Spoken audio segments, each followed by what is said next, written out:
Hello my student, this is Shantanu. Welcome back to my channel again. Today's class will be about prepositions and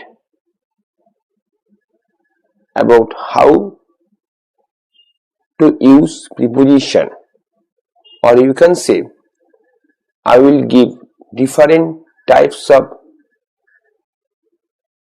tips to be competent enough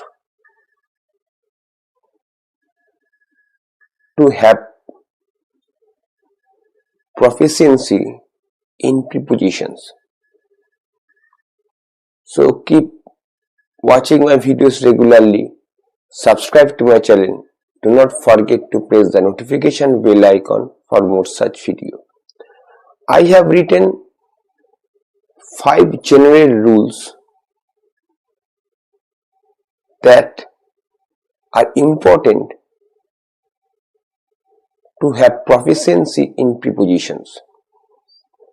So if you have anything to know regarding this class, you can easily make your comments in the comment box section.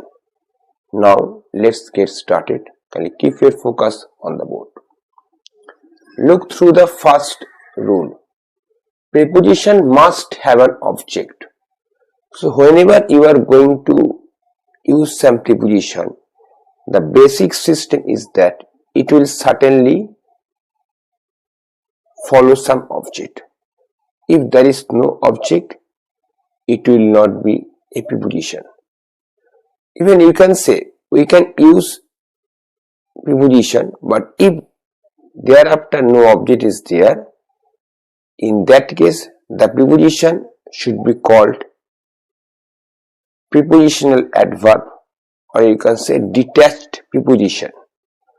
Either you can say detached preposition or prepositional adverb, but whenever you would like to show it as preposition, thereafter some object should and must be placed.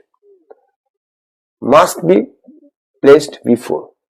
That's why I am going to say it should always be placed before some object. I have come in. Here I have said I have come in. But after in, no object is there. In that case, it is called prepositional adverb. But if I ever say that I am in this room, here in is a preposition because thereafter some object is there. So preposition must have an object, must be placed before. The pronoun following the preposition should be in objective form. So you need to have some pronoun after the preposition. The pronoun should be in the objective form. That means I cannot say that he came to I, he came to me, I came to him, I met him. Although I met him, there is no preposition, but if I ever say that I came across him, we are going to, we cannot say he because it is in the objective form.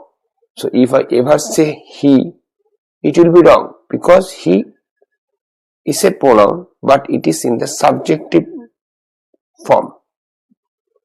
So the pronoun following the preposition should be in objective form. Now the most important thing is all about preposition to with infinitive to. Whenever to is there as preposition, thereafter some object must be there. But when to is functioning as infinitive, thereafter the verb must be there and the verb should be in the present form. I have come to meet you.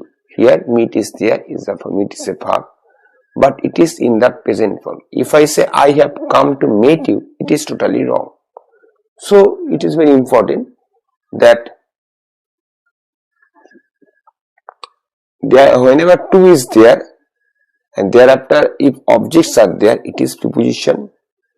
On the other hand, if to is there but thereafter some verb is there, it is called infinitive. So do not confuse preposition to with infinitive to. Now look through the next rule. Verbs cannot be the object of preposition. So we cannot write verbs after the preposition. If we would like to use, or you can say if we would like to show it as preposition, in that case the verb should and must be transferred into a noun by adding ing to the verb. But if I ever say that thereafter after we have just written the verb instead of changing any of its form, it can't be the preposition.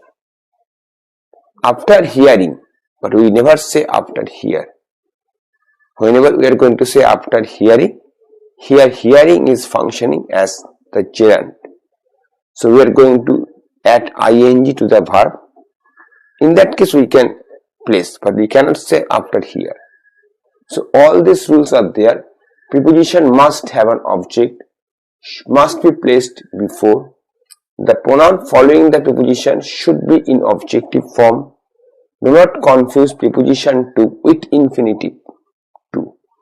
Verbs can't be the objects of preposition. So these are the 5 golden rules that I have discussed today. Tomorrow I will discuss some more rules. If you are unable to understand any part of this short representation, you can easily drop your comments in the comment box section. Keep waiting for my next class. Till then, have a very good day.